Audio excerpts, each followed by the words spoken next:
Hey everyone, it's the Grumpy Meeple, and I am back again with my continuing series walking you through the Chronicles of Drunagor Start Here guide. As C-3PO said in Return of the Jedi, here we go again. Right? Jedi, anybody? I was always an Empire man myself, but Jedi's a good movie too. So, we were midway through step 13 because we had looked at the door card already, but we didn't actually set up any of the environment yet. So we're going to put this tile basically just like this. And then I've got my other tile here ready to go.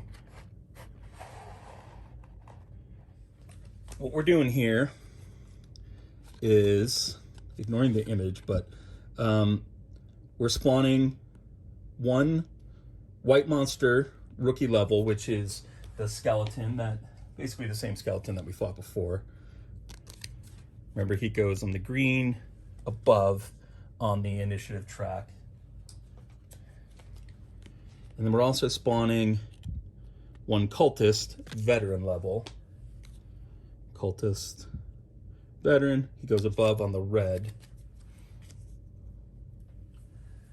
Got their miniatures out. I'm using the yellow base for the skeleton. He starts with 6 hit points based off his card. Right there. And cultist has 10. And the blue base. The other thing we need is an interaction point. This, you can take an action when you're adjacent to interact with an interaction point like that.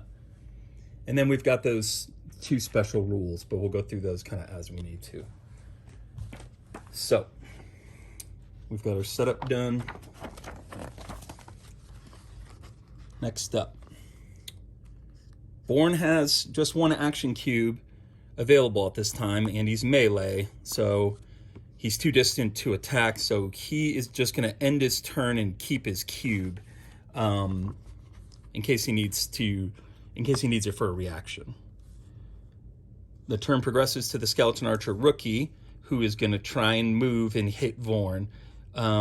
He has a movement of 4.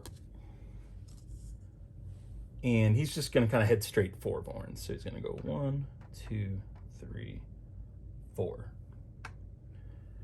And his range, we know from fighting him earlier, is 1. So that's 1 blue area away. Vorn is 2 blue areas away, so he cannot hit him, and that will basically end his activation.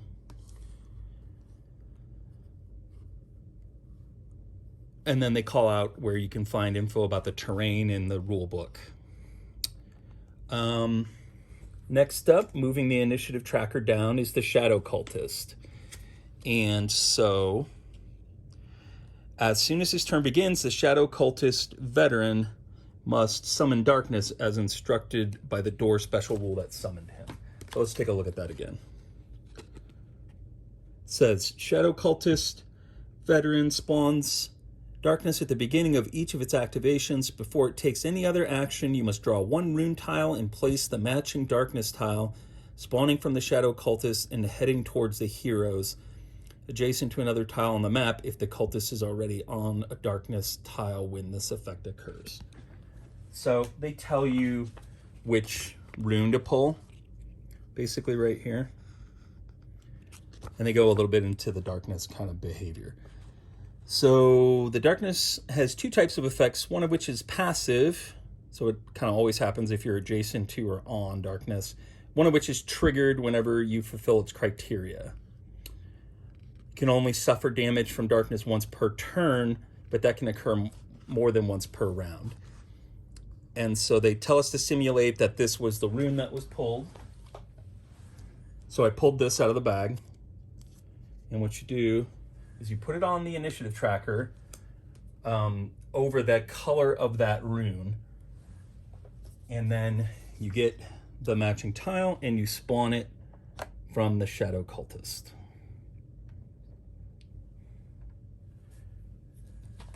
So that's the beginning of the Shadow Cultist's turn. Yeah, and so the darkness isn't going to reach Vorn, and it fits on the map, so there's kind of nothing else to do. So then the Shadow Cultist will take his turn. He's going to move. He has a movement of 4. So he'll go 1, 2, 3, 4. So why does he move here? The reason he moves there is because monsters will always try to stay adjacent to the darkness if they can, because it empowers them. So he's moving in the most intelligent way possible, basically. Seeking advantageous positions and always being close to darkness to receive its benefits. His ranged attack has a range of 2, so he can actually hit Vorn, 1, 2, and so he is going to try to do that. I forgot from the previous round, Vorn had 2 shields.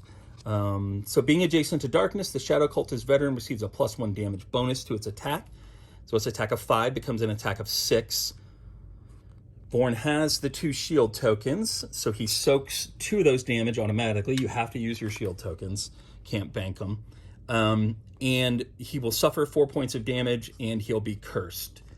So they tell you shield tokens must be used. Vorn could use a reaction to prevent the remaining damage. However, he's going to choose not to in this case. And his hit points are going to go from 15 down to 11. Which I already had set up. And then he suffers the curse as well. Curse forces the character to allocate a curse cube to one of his skills. As long as it is blocked by a curse cube, a skill cannot be used again. Curse cube is a status cube.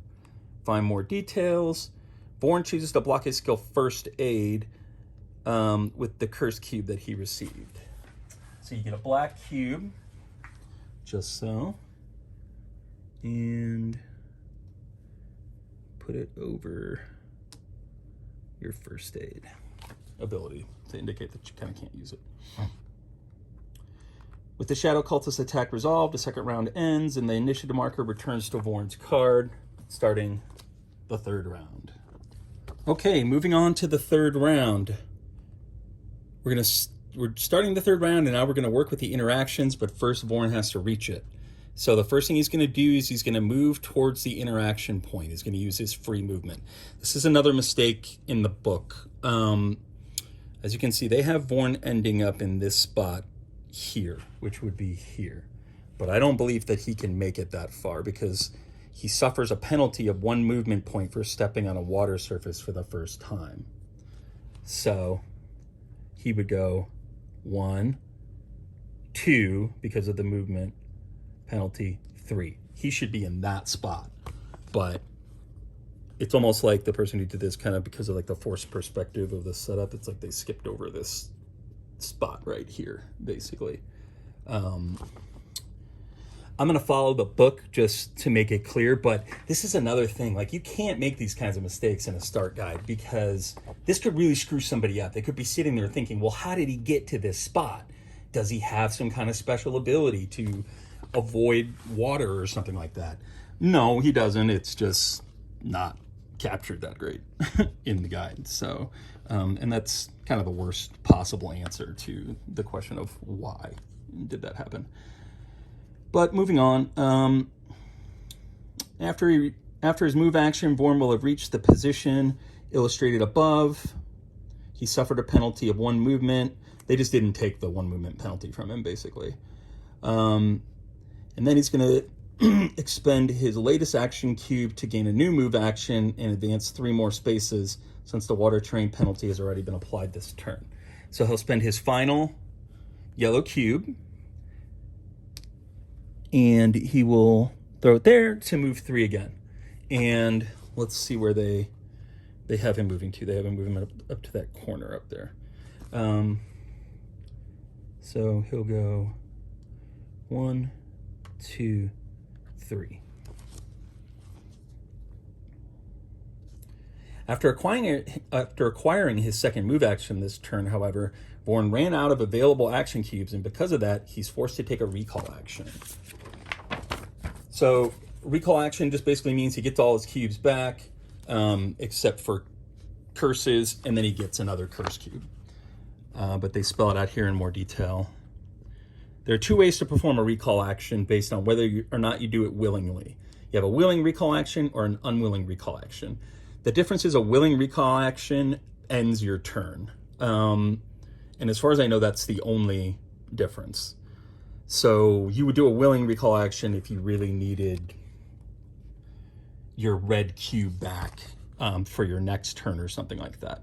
But basically, recall action pulls back.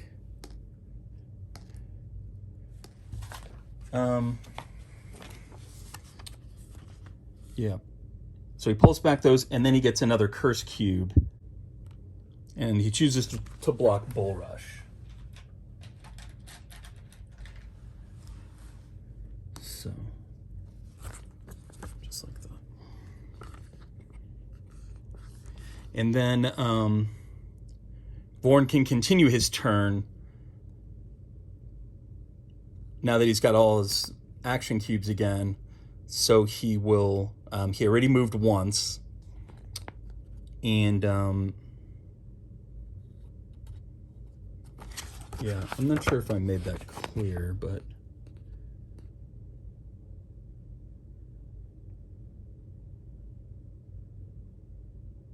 after acquiring a second move action. Yeah, he gets one more action because his turn is still going, so he can expend another action cube to buy another action. And they have him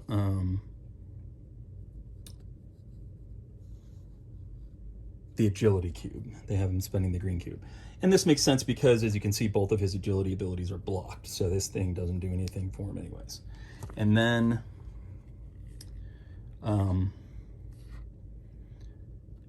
in this example, to reach the interaction point, in his new move action, Vorn ended up stepping on a darkness tile and must suffer the consequences.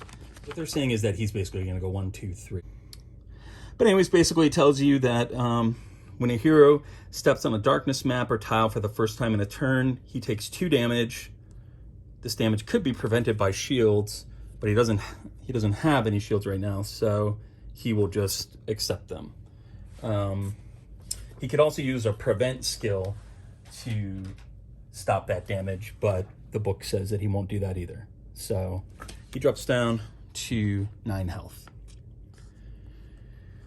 This damage can only be taken once per turn. If a hero steps on 2 or 3 times over darkness in the same turn, he'll only take the damage. But so if he went 1, takes 2 damage, can mitigate it, use shield to block it, prevent action. 2, no damage. 3, no damage. And then he's going to use his free action to interact with the object that's on the table there.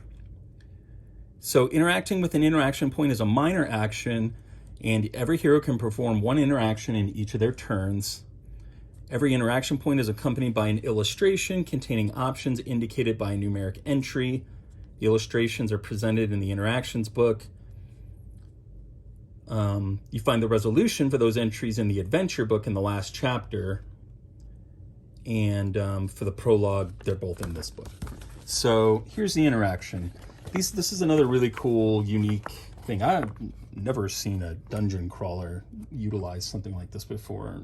Let me know if you have, particularly in this kind of style or format. And so what we have is he's come up on the woman and the child that we heard screaming earlier, and he has to decide what he's going to do about it. You can see she's got that knife still in her hand. So he's got some options. He can take the knife from her hand. He can take them to Black River Village. He can try and calm her to obtain more information, or he can try to talk to the girl. So this is like a choose your own adventure thing. What would I do? So if this were actually my playthrough, I'm not going to try and take the knife away from her because there's a kid involved and who knows what happens, right? And I'm not just going to try to take them to Black River Village because I don't want to have to use force. I'm also not going to try to talk to the girl. She might freak out about that. So I'm going to try and calm her to obtain more information. And then you just turn and you find that section in the book. Try to calm her to obtain more information. I'm not going to read this so that I don't spoil it, but the bottom line is I get to draw a card from the treasure chest deck, which is this deck. So I draw a card and I get the Oil of Protection. As a reaction, discard to self, preventing all damage. And I believe that means that it doesn't require a cube. It either means it doesn't require a cube or you throw it away when you're done with it. I haven't gotten that far in the rulebook yet. Like I said, I'm trying to replicate the experience of playing this by going through the start here guide so that I don't have knowledge that you wouldn't have if you did the same thing. And I'll just kind of set that off to the side. So, continuing. Let's make sure you can see that. After Vorn resolves the interaction, his turn will end and the initiative marker will be moved to the next character, starting with the Skeleton Archer rookie turn. Bring the Skeleton Archer rookie closer to Vorn so that he can reach him in range 1. Now the Skeleton Archer rookie is also adjacent to darkness, and with that he receives a +1 damage bonus. So the Skeleton Archer rookie needs to get within range 1. He does it kind of by the shortest method possible, so he just goes 1, 2, 3. Don't let this trip you up. He's in range 1 because Vorn is 1 yellow or blue square away, 1 area away. Regardless of where Vorn is in that square or at least 1 level of elevation between them, doesn't matter, he can still hit him from there. And that's where he'll attack from because he wants to be adjacent to the darkness to get the bonus. So Skeleton Archer's total attack now does 4 damage. 3 plus 1 is 4.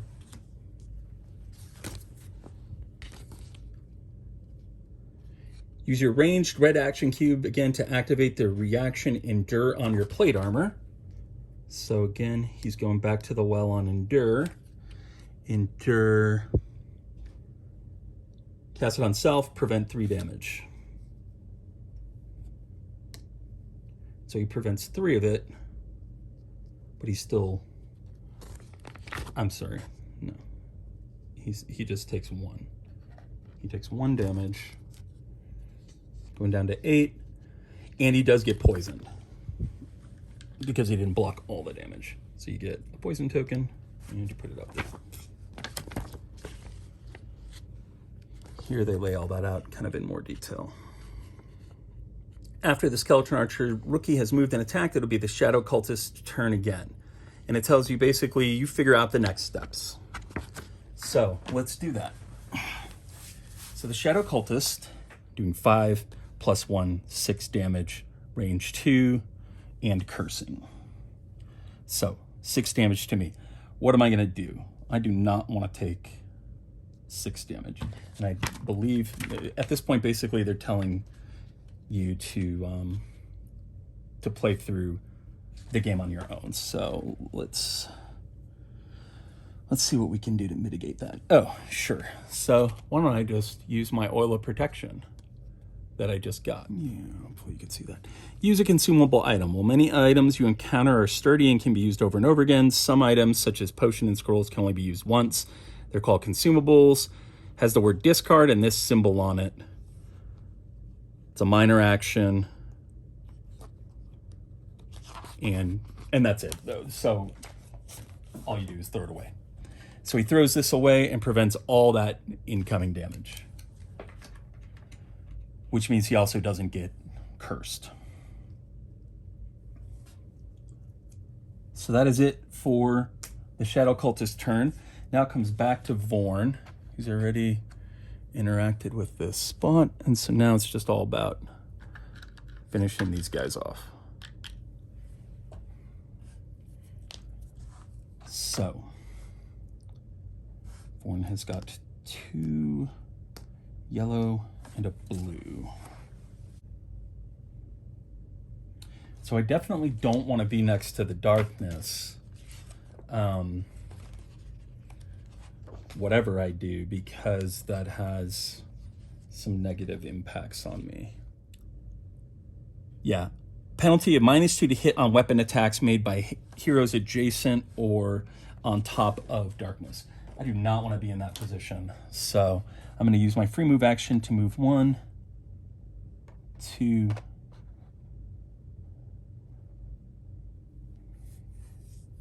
3. And then I'm going to use Guarding Strike, which is a weapon attack. Shield 2. It's 2 shield. Oh, I'm sorry. I forgot his poison too. He's poisoned. And so you take 1 damage for each poison token, and it doesn't get removed like bleed does. It is removed by cleanse. So he's actually at 7 hit points, but he's doing this attack. Shield 2, he's got +2 to hit and +1 to damage. So he rolls a 20, which is a crit. And I believe critical hits do something. Let's see. Yeah, here we go. If you roll a natural 20 on the d20, this means without adding your bonuses, it's a critical hit and it deals double damage. Sweet. So the axe does 3 damage normally. So he's doing 6, 7 damage, which means he outright kills the skeleton archer. He gets removed. And then he still has 1 cube action remaining. And I think what I'm going to do is I'm going to do the defender skill, Join the Fray, which is cast on myself. It's going to give me a shield of 2 and a move of 2 and +0 hit. So I get another attack and I get to move. And so I'm going to move 1, 2, being careful to not be adjacent to the darkness. And I'm going to get 2 more shield. And I'm going to attack this guy. And I roll a 7, which is the hit value on my weapon. And so I do hit him, and I do 3 damage to him. The yellow skeleton is dead. And the shadow cultist is down to 7 damage. Shadow cultist activates next. He's got his special ability from the door card. Spawns darkness at the beginning of each of its activations. Before it takes any other action, draw a rune tile and place it, spawning from the shadow cultist and heading towards the heroes.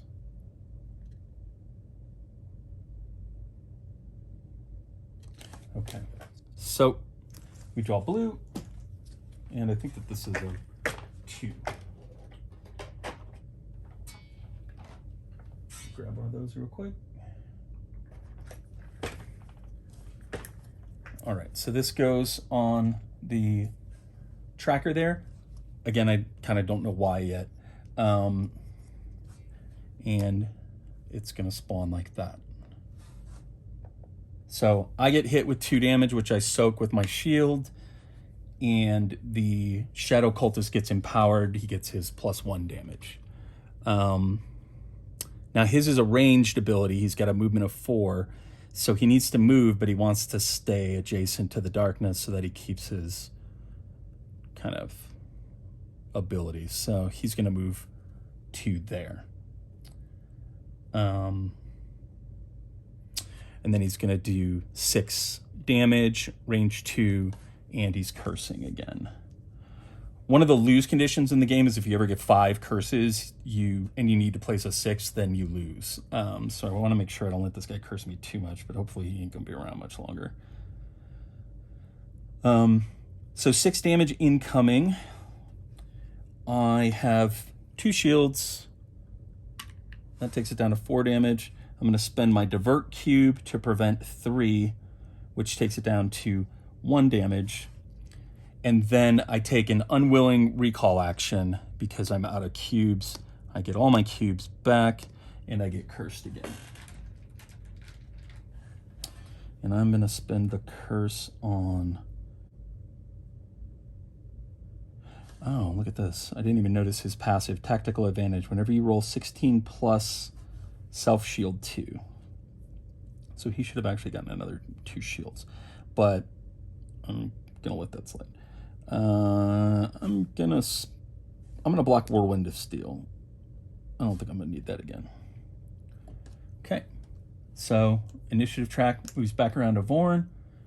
It's Vorn's turn. He's going to spend his move action to move 1, 2. Now he is no longer adjacent to it.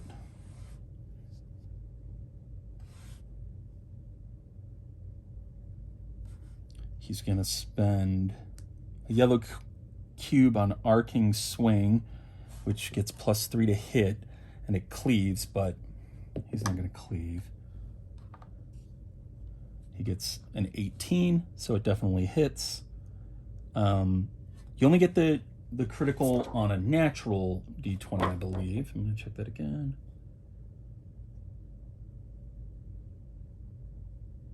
Yep, without adding any bonuses. So he doesn't get the double damage, but he does do the 3 damage. So 1, 2, 3. Guy's only got 4 hit points left. And so he's going to do Guardian Strike as well. Oh, and again, Tactical Advantage activates. And so he gets 2 shield because he rolled over a 16. But again, also I forgot he needs to take a damage for the poison. My bad. But he's going to go ahead and do Guardian Strike as well. He's going to get another shield to...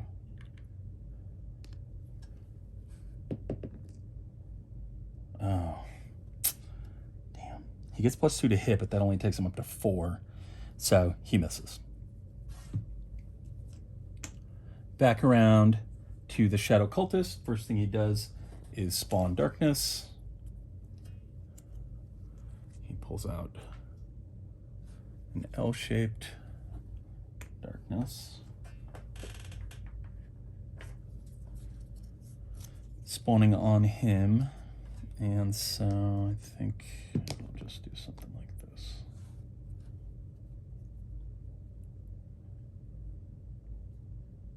So it hits me, does 2 damage, soaked by my shield. He can't attack because he's adjacent. He wants to stay next to the darkness, so he'll probably just move right here. And then he'll do his 6 damage attack with a curse. And I will...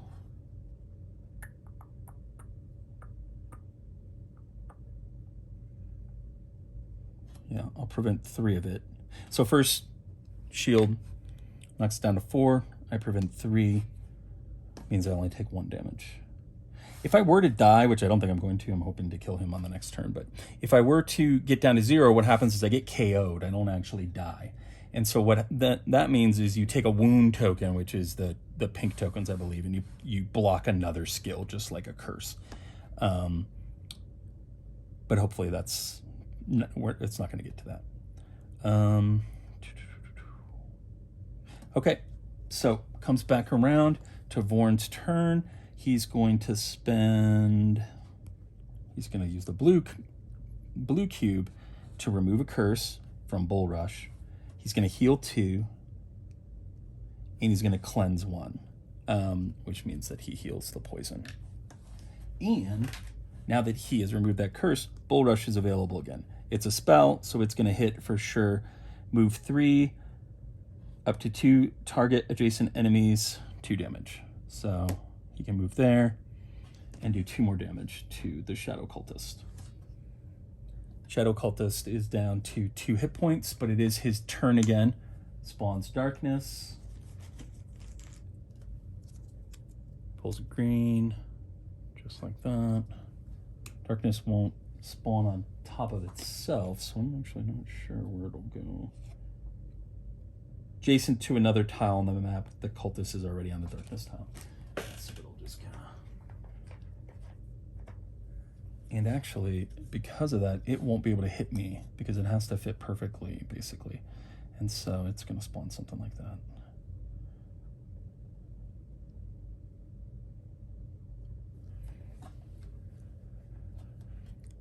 My apologies, I also forgot. Vorn took an unwilling recall action because of his cubes. He used up the remainder of his cubes, and he's going to block battle focus. Shadow Cultist is just going to stay right where he is. Actually, he can't because he's adjacent, so Shadow Cultist is going to need to move. He's got to move in a 4. And so he's going to move 1, 2, 3. I'm honestly not sure which, there we go, which way is the right way for these guys. He moves like that, and he does his attack of 6. So 6 damage incoming. Vorn is going to prevent 3 of it. Take 3. I think I have 2 left. That's it. Oh, and the curse.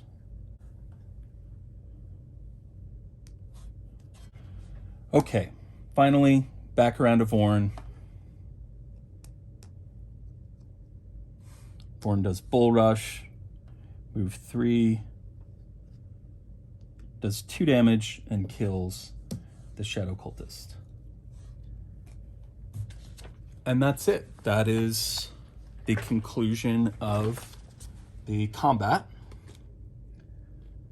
It says here, once the last monster is defeated and the interaction presented has been resolved, the conditions for ending the adventure will be fulfilled, and you must read the appropriate entry as described in the door setup. When the last monster has been defeated and you have interacted with the interaction token, read end of the adventure, return to camp on page 5. Which I'm not going to do because I don't want to spoil anything, because again, this is the same mission as in that book. And then this is basically just like a replica of that. And so you would get, the key thing to point out is you have some story and then you get some rewards. So that is it. That is my playthrough of the Start Here guide for Chronicles of Drunagor. And I feel like I do have a better sense of how to play the game now without having read the rule book. There are a few kind of wonky passages in that book that could have been cleaner to make things even more clear, but overall, not bad and fun. I really liked the gameplay. I loved how I was able to use this ability to cleanse this ability to then use that ability. That was a really cool little combo there. So that's it for now. Let me know what you think about this, and I will talk to you all later.